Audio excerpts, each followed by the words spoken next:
Buenas tardes, profesora Priscila Cervantes. Soy Fabiola Aguirre del curso Tercero Delta. Mi tema a exponer es el concepto y etimología.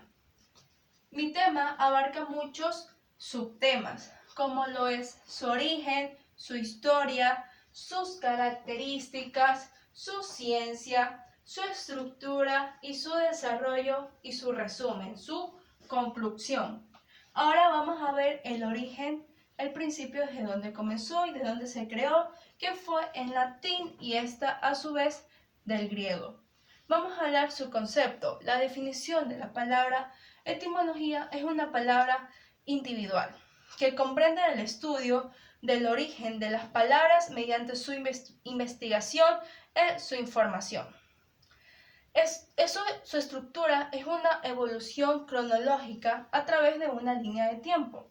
Es decir, en pocas palabras, en conclusión, la palabra etimología avanza su estructura en una línea de tiempo, en un hecho histórico, que ésta a su vez cambia su estructura, pero es el mismo significado.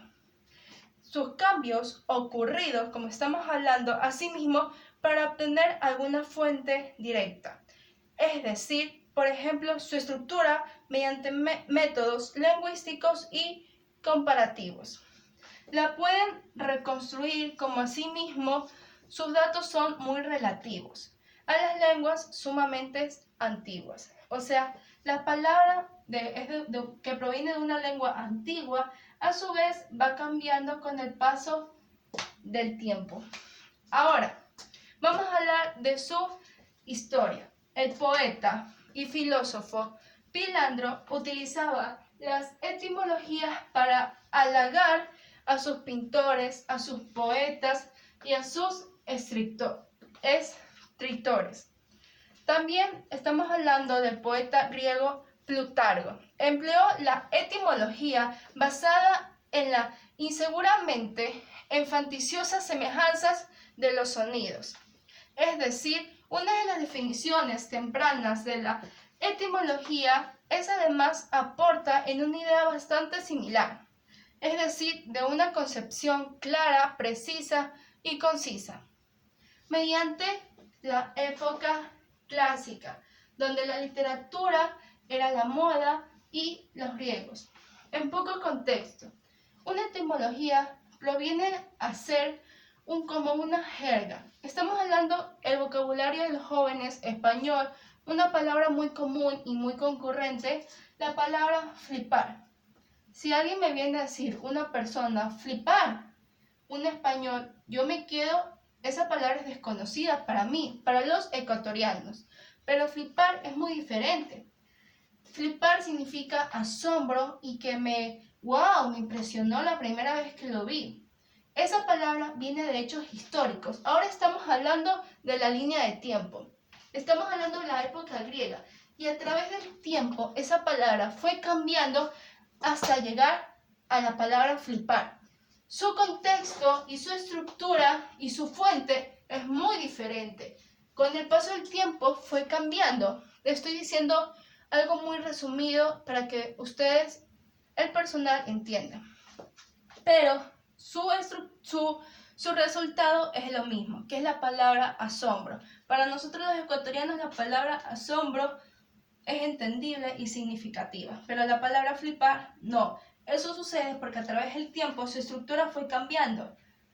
En la época griega, obviamente, la gente hablaba el latín. Nosotros el latín no es muy entendible.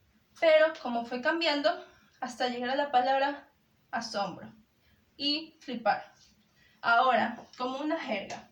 Ahora ya que entendimos qué es una etimología y cómo fue cambiando a su paso del tiempo, vamos a hablar de sus características. Bueno, la comprensión es el significado de las palabras. ¿Qué significa eso? Que nosotros debemos de comprender esa palabra nueva para poder buscar su significado. Ahora, la ampliación del vocabulario personal. Por eso estamos hablando que es un vocabulario personal, un vocabulario que lo creamos nosotros a través del tiempo, pero su significado es el mismo. Ahora, mejorar la ortografía. Nosotros escribimos una palabra y ni siquiera es entendible, y por eso es una de las características, mejorar la ortografía, ya que el idioma español es uno de los idiomas más difíciles del mundo por su regla gramatical. Ahora, la aplicación correcta del sinónimo, ya que su 100% de las palabras son equivalentes. Estamos hablando de los sinónimos. Ahora, como ya vimos, la ciencia, que es el estudio y el origen de las palabras individuales de su cronología. Vamos a repetir esto.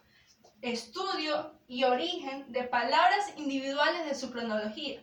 Es el estudio de las palabras a través del tiempo. Cronología de hechos históricos. Así como la fuente y los detalles y sus cambios de forma, que a través del tiempo cambia la estructura de su forma. Bueno, ya que vimos todo el contexto, el resumen, que una palabra a través del tiempo cambia totalmente su estructura, pero su significado sigue siendo el mismo. Este fue mi tema, profesora. Muchísimas gracias. El concepto de etimología, se lo agradezco por su atención. Muchas gracias.